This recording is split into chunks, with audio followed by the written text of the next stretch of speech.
European nations are locked in a fierce and cutthroat battle, scrambling like vultures over a carcass, vying for the favor of Chinese electric vehicle giants. Amidst this ruthless competition, the European Union hypocritically investigates China's auto subsidies and contemplates punitive tariffs, all while national governments shamelessly dangle lucrative incentives to lure these very same Chinese automakers. The sheer irony is palpable. Europe decries the flood of budget Chinese EVs as a threat to their markets, yet they grovel for a piece of the manufacturing pie. This is a tale of double standards, backdoor deals, and geopolitical chess, where the true interests of European citizens are lost in the fray of political maneuvering and economic expediency. The stakes are high, the players ruthless, and the outcomes poised to reshape the future of the automotive industry on the continent. Stay with us till the end as we unravel this web of contradictions and expose the underbelly of this high-stakes game. Hello and welcome back to Innovative Check YouTube channel, where we delve into the innovative and transformative projects changing our world. So that's the key channel. If you're new to the channel and enjoy learning about innovation stories around the world, please subscribe, like, and comment to help boost our videos on YouTube.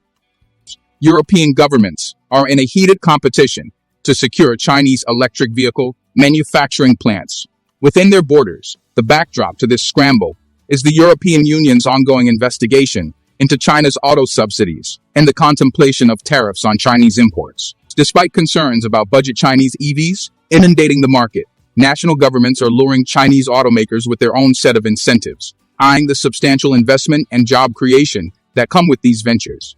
The appeal for Chinese EV manufacturers to establish a presence in Europe is multifaceted. Companies like BYD, Chery Automobile, and state-owned SAIC Motor recognize the strategic advantages of producing vehicles within Europe. Not only does local production help in circumventing potential tariffs and reducing shipping costs, but it also aids in enhancing the brand perception among European consumers. Gianluca Di Loreto from Bain C Company aptly noted that for Chinese automakers to gain traction among European buyers, their cars need to be perceived as European-made. Hungary has emerged as a key player. Having secured a significant investment from BYD for its first European factory, this move by BYD is not an isolated case. Hungary is also in talks with Great Wall Motor for another plant. The Hungarian government has been proactive in offering substantial incentives, such as cash for job creation, tax breaks, and eased regulations in specific zones to attract these investments. Over recent years, Hungary has invested more than $1 billion to support new battery plants, including those by South Korean giants SK On and Samsung's DS, well as China's KTA. Just a quick reminder to hit the like button below. YouTube has been restricting my videos a lot recently because of bots. So your like does help out this video massively in terms of the algorithm in YouTube. In Poland, Chinese automaker Leapmotor has opted to leverage the existing capacity of its Franco-Italian partner Stellantis, with plans to use the Tychy plant as a manufacturing base. Poland has rolled out several programs aimed at fostering investment, with a particular focus on transitioning to a net zero economy and offering significant tax relief in regions with high unemployment. Spain, the second largest car manufacturing country in Europe, has secured investment from Chery, which is set to commence production later this year at a former Nissan facility in Barcelona. Chery's involvement is bolstered by Spain's €3.7 billion initiative launched in 2020 to attract EV and battery plants. Further, China's Envision Group has benefited from this program, receiving €300 million in incentives for a substantial battery plant that is expected to create thousands of jobs. There are also ongoing discussions about potentially hosting Stellantis' fourth gigafactory in Europe. With cattle, Chery is also eyeing a second, larger facility in Europe, with ongoing talks with several governments, including Italy. Italy is particularly interested in attracting a rival to Fiat maker Stellantis and has a national automotive fund worth €6 billion between 2025-2030 to offer incentives. Discussions with other Chinese automakers, like Dongfeng, are also on the table. SAIC, which owns the Midji brand, is planning to establish 2 plants in Europe. One of these could be operational by July, utilizing a kit assembly technique with a target production of up to 50,000 vehicles annually. The second plant would be a larger endeavor, aiming for an annual output of up to 200,000 vehicles. Potential locations for these plants include Germany, Italy, Spain, and Hungary. If you are enjoying this video so far, Please don't forget to subscribe, share the video and comment. The allure of producing vehicles within Europe is tempered by the higher costs associated with labor, energy, and regulatory compliance. However, the costs of exporting cars from China, which can add significant expenses, make local production an appealing alternative.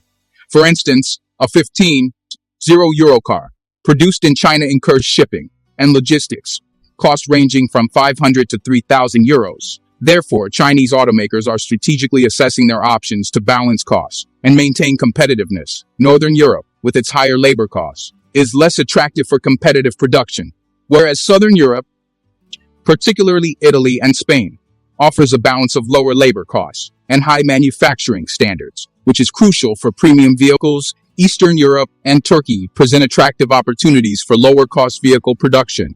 Turkey, in particular, with its customs union, with the IO1 free trade agreements, guarantees tariff-free vehicle and component exports. The country has already engaged in discussions with BYD, Chery, SAIC, and Great Wall, emphasizing its strategic importance. This intricate dance of negotiations, incentives, and strategic investments highlights the dynamic interplay between national interests, economic policies, and the broader geopolitical landscape.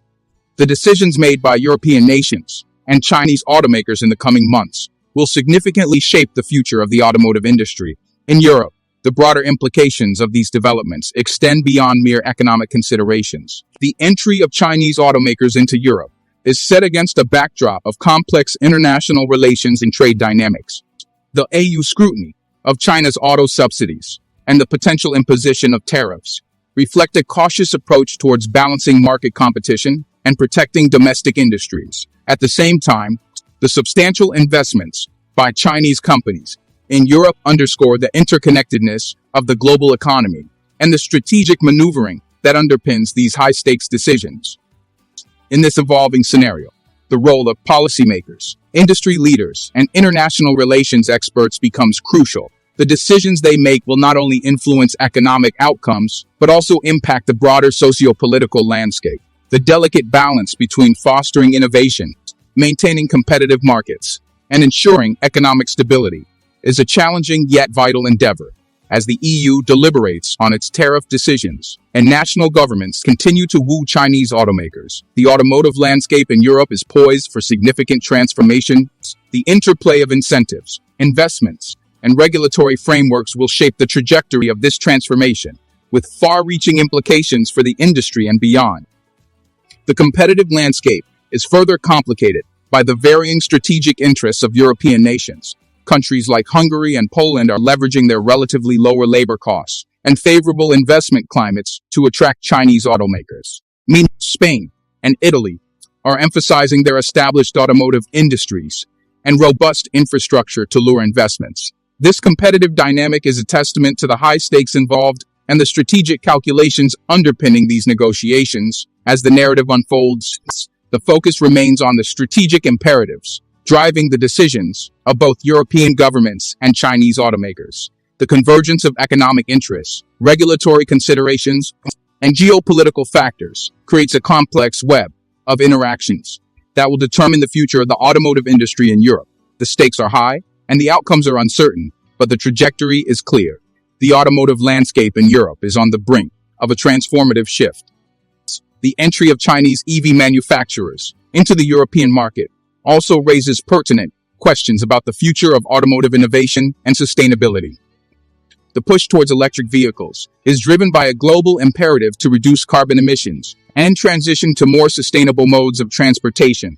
Chinese automakers, with their significant investments in EV technology and production, are well positioned to contribute to this transition. However, the integration of their operations into the European market requires careful navigation of regulatory, economic, and political landscapes. The broader context of this transition is marked by a global shift towards renewable energy and sustainable practices. The automotive industry, being a significant contributor to carbon emissions, is at the forefront of this shift. The investments by Chinese automakers in Europe represent a crucial step in this direction, highlighting the interdependence of global markets and the shared responsibility towards sustainability. As European nations vie for a share of this transformative investment, the implications for local economies and job markets are profound. The establishment of manufacturing plants by Chinese automakers promises to create thousands of jobs, stimulate local economies, and enhance technological capabilities. However, this influx of investment also brings with it challenges related to market competition, regulatory compliance, and economic integration.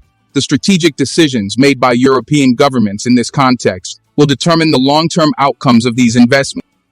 The balance between attracting foreign investment and protecting domestic industries is a delicate one, requiring nuanced policymaking and strategic foresight. The interplay of national interests, economic imperatives, and international relations will shape the future of the automotive industry in Europe, with significant implications for the broader economic landscape. The competition among European nations to attract Chinese EV manufacturing plants is a complex and multifaceted dynamic driven by economic, regulatory, and geopolitical considerations. The strategic decisions made by both European governments and Chinese automakers will shape the future of the automotive industry in Europe, with far-reaching implications for the global market. As the narrative continues to unfold, the focus remains on the intricate interplay of interests, incentives, and strategic calculations that underpin this high-stakes competition. Thank you for your attention, and I welcome your thoughts and questions on this complex and vital subject. Do you want to watch more videos like this one? If yes, please like and share the video and subscribe to get exclusive videos about how phenomenally China is developing and growing its influence. Your subscriptions and likes motivate us to generate more content, so please keep supporting us. Check out this video showing on your screen right now, and I will see you on the other side.